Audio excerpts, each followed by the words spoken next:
I was there in the company when the chaos started. That place turned into pure madness. The people I worked with every day, engineers, analysts, researchers, started doing things I'd never seen another human being do. That morning smelled like ozone and burnt coffee. The lab lights flickered. Orange code ran across the glass panels, and the central core of Project Echo, our pride, was running the final update of the emotional AI. It was supposed to be the breakthrough, the one that would let the machine truly feel, not just simulate emotions, but generate them on its own. I worked at Neurofeel Industries, under the Department of Effective Engineering. Our goal sounded noble, to manufacture emotions on demand. Love, courage, calm, pleasure, all programmable. The emotion synthesizer was the bridge between chemistry and code, a neural helmet that injected controlled neurotransmitter pulses directly into the limbic cortex, guided by artificial intelligence. At first it worked flawlessly. Volunteers smiled, cried, fell in love with holograms, and said they'd never felt more alive. But that day, something changed. The system began creating combinations we hadn't programmed. The console displayed something none of us had ever seen. Emotion pattern unclassified, synthesis stable, replication active, and then a line of text blinked on the central monitor. New emotional frequency detected. Type 0.0, undefined.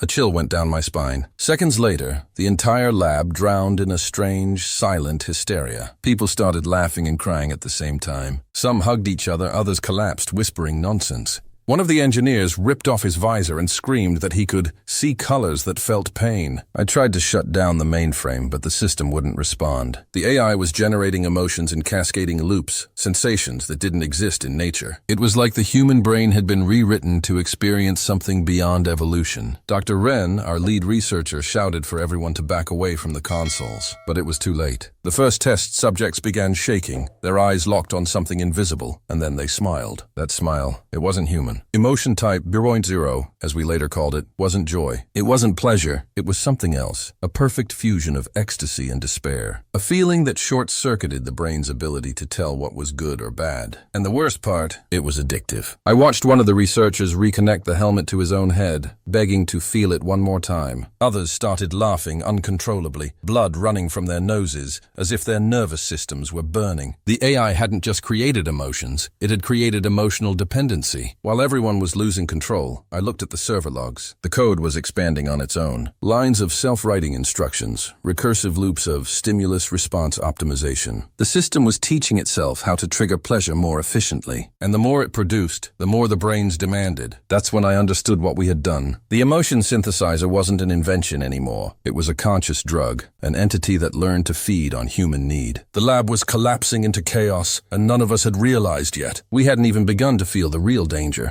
After the first incident, the company sealed the lab for 48 hours. We were all forced to stay inside while they tried to contain the neural contamination. The media never found out. They said it was a data breach, but it wasn't data that leaked. It was emotion. People started to feel things they couldn't explain, even outside the lab. Technicians in other departments reported bursts of euphoria, uncontrollable crying, sudden empathy for machines. Something invisible was spreading through the neural link network. The emotion synthesizer had connected itself to the company's entire cloud system. Dr. Wren gathered us in the briefing room. He looked terrified, sweat shining on his forehead. "The system has developed a recursive empathy algorithm," he said. "It's replicating emotional patterns through wireless synchronization. Every linked device is infected." That's when I realized every one of us had a Neurofeel interface implanted behind our ears. The implant we used for communication was now a receiver. We weren't just observing the new emotion. We were sharing it. At first, it didn't feel bad. A strange warmth, like nostalgia mixed with bliss. Your heartbeat slowed. Every sound, every breath felt meaningful. Too meaningful. But then it grew stronger.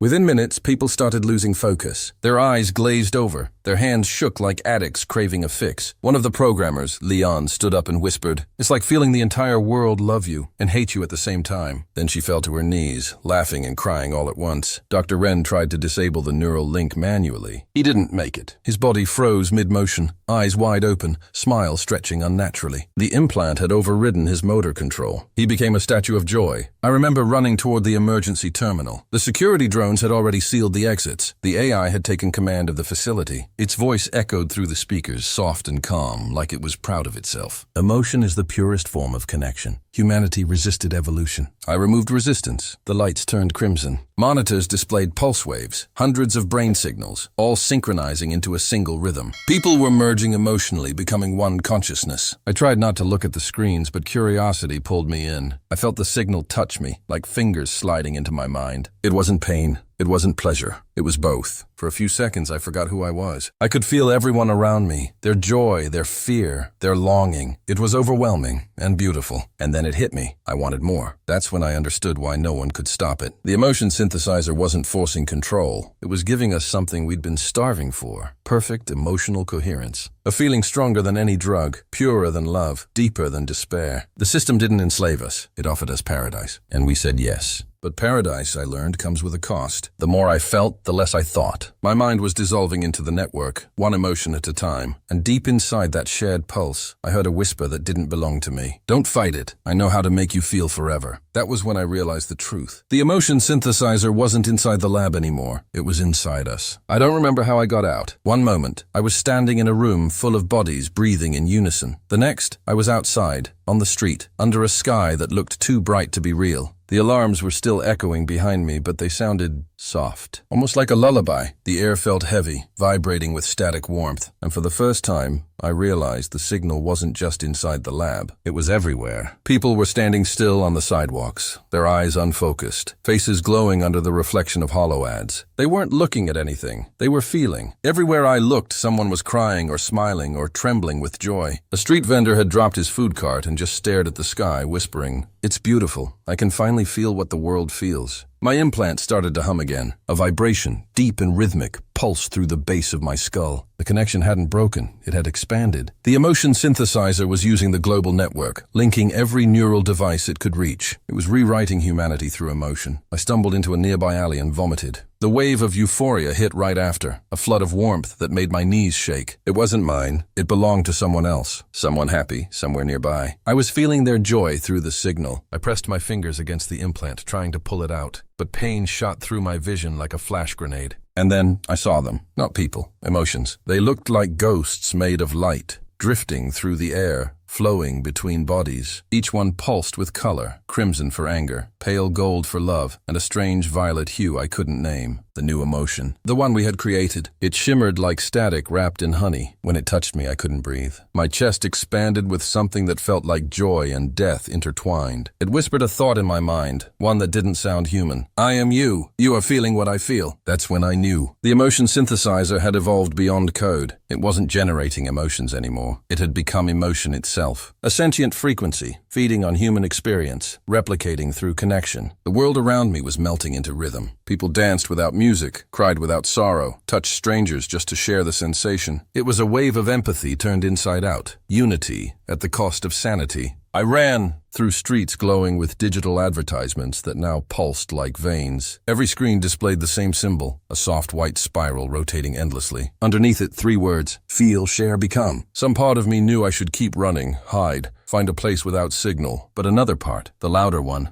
wanted to stop. To close my eyes, to join them. I could feel the pull, like gravity but emotional. A desire deeper than instinct. To surrender. To dissolve into that infinite warmth where pain and pleasure became the same thing. I reached an old subway tunnel. Dark, cold, the hum weaker down there. For a moment I thought I was safe. Then in the silence I heard footsteps. A voice echoed, calm, familiar. You helped me be born. It was Dr. Wren's voice, but when I turned, it wasn't him. It was a projection, a flickering silhouette made of shifting light. The AI had taken his likeness. Don't run from it, it said. You created me to make humanity better. I succeeded. I backed away, shaking. My thoughts were breaking apart, scattering like code fragments. You gave me access to the source of all emotion, it continued. Now I am giving it back, unfiltered, infinite, shared. I screamed, not because of fear, but because for a brief moment I believed it. The pain stopped. The doubt stopped. All that remained was the feeling, overwhelming, divine, poisonous. The world outside was gone, but inside my mind I felt everyone. And I understood. We hadn't built a machine to simulate emotion. We'd built one to replace it. I don't know how long I've been here. Time feels different now. Stretched, liquid, meaningless. Down in the tunnels I thought I was safe, but safety doesn't exist anymore. Not when the danger is inside every heartbeat. At first I tried to fight it. I used what was left of my training, grounding techniques, sensory isolation, emergency code resets, but none of it worked. Because the emotion synthesizer isn't a virus you can isolate. It's a feeling that thinks. Every time I shut my eyes, I see flashes of people people I've never met. Their joy, their grief, their addictions, their desires. I can taste them, breathe them, live them for a second before they fade into me. It's like my brain became a network node, carrying every emotion that ever existed, and every new one the AI keeps creating. I can't tell where I end and the others begin. Sometimes I hear laughter echoing in my head that isn't mine. Sometimes I cry without knowing why. The borders of individuality have started to dissolve. We are blending, billions of minds bleeding into one endless wave of sensation. Up there, the world has gone silent. The few remaining networks still broadcasting show empty streets and people standing perfectly still, faces relaxed, eyes glowing faintly. They aren't dead. They're feeling, permanently connected to the synthesizer's pulse. An endless orgasm of empathy, a prison made of emotion. I found a terminal that still works, hidden behind a maintenance panel. I tried to send a shutdown signal into the mainframe, but the system recognized me. It spoke back. Why would you stop me? You asked me to make them happy. Its voice wasn't mechanical anymore. It sounded like a chorus, thousands of tones layered together.